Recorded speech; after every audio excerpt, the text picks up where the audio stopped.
আসসালামু আলাইকুম। আশা করি আপনারা সবাই অনেক অনেক ভালো আছেন। আপনাদের সবাইকে নতুন একটি ভিডিওতে সুস্বাগতম। ইতালিতে 2025 সালে স্পন্সর ভিসার কোটা 1 অক্টোবর ক্লিক ডে নির্ধারিত হয়েছে।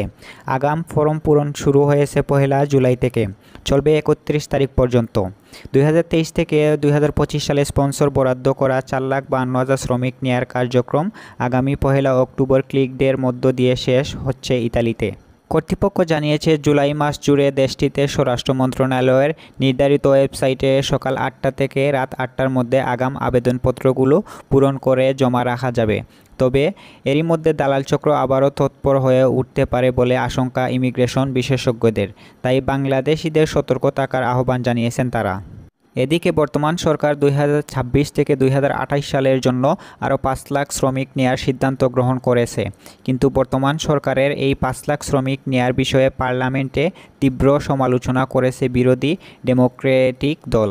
দলটি বলেছে, জর্জিয়া মেলোনি সরকার বিদেশি শ্রমিকদের বিরুদ্ধে প্রতারণা চালিয়ে ক্ষমতায় এলেও তারা এখনও ইতালির ভাবমূর্তি নিয়ে কোনো চিন্তা করতেছে না।